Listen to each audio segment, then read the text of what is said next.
Hey, what's up guys, Pooky here with another TF2 tutorial for you guys today.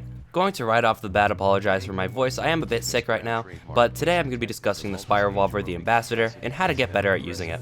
The Ambassador is a strong choice for your spy loadout, but takes a little bit more skill than the other revolvers to use. You might think there's nothing special to it, but in order to take advantage of its capabilities, there are actually some important things to take note of. After all, the Ambassador is probably one of the weapons I see misused the most. I see a lot of spies using it like the stock revolver, using it only in a blind panic when their disguise has been compromised. In reality, the stock revolver is sort of better for this situation, due to it being pretty difficult to consistently headshot a dodging enemy up close. It's much easier to headshot with the Ambassador at medium to long ranges where you don't have to move your mouse as much to compensate for an enemy's movement.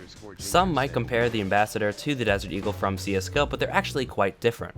With the Desert Eagle, you can spray at close range effectively, while with the Ambassador, not so much. Its 15% damage penalty, slower firing rate, and how difficult it is to headshot at close range makes it very poor for these situations. Unless an enemy has very low health that will allow you to kill him in only 1 or 2 body shots, you should always aim for the head.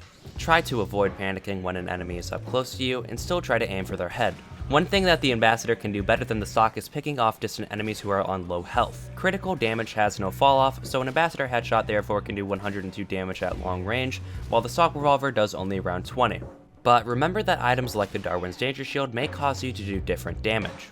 I'd recommend taking the shot at an enemy who is at 102 health or below, and even possibly if they're on full health if you're a safe distance away. Doing a nice 102 damage can stall an enemy by forcing them to fall back and get health before pushing into your team. At very long ranges, an Ambassador body shot will only do around 17 damage, so you may have to follow up a headshot on a sniper with 2 preceding body shots, hoping that the preceding inaccurate shots will get the job done. This is what I usually do, but you can save about 1 second by instead waiting through the 0.95 second accuracy recovery time and hitting the sniper with a second headshot. The accuracy time is of course represented by your crosshair size. At medium and short range, the Ambassador should be able to take a 125 HP class with only 1 preceding body shot, so always just pay attention to the health of the enemy while deciding if a body shot or a headshot is best. Never go for unnecessary headshots when a body shot is all that's needed. Point blank, a body shot does 46 to 51, at medium range it does 31 to 37, and at long range it does 15 to 19 damage to an enemy. The attack interval of the Ambassador is about 1/3 of a second faster than the spread recovery time, so preceding a headshot with a body shot may be the quickest and most effective thing to do in certain situations.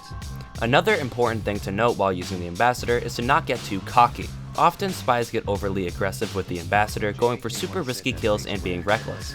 If you get 1 headshot on an enemy and they still have a lot of health left, it's probably best to run away rather than staying to try to finish them off. When an up-close player discovers you and sees that you're going for Ambassador headshots, they'll begin to dodge and maneuver around in ways that'll make it very challenging for you to follow up on them. That's why I like to use the Dead Ringer with the Ambassador, so I can do some good damage and get away easy if I have to. Another tip is try to surprise enemies with an Ambassador shot, so that you don't have to deal with them dodging around as much.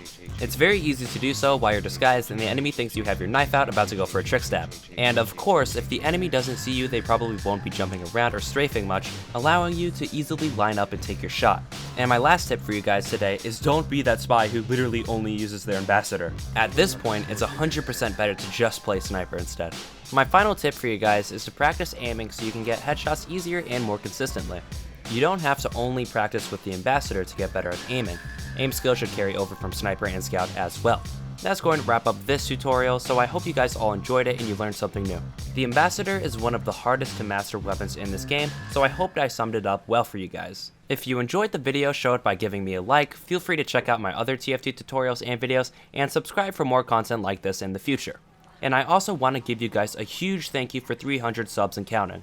Have an awesome rest of your day or night, guys, and peace out.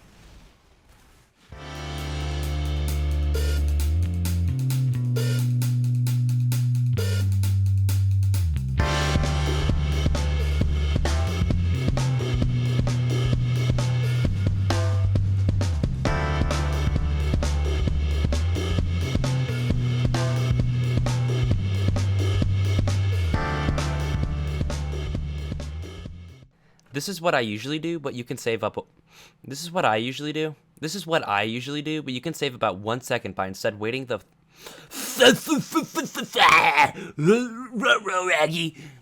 This is what I usually do, but you can. This is what I usually do, but you can save about 1 second by instead waiting the 0.95 second accuracy recovery time and hitting the sniper right.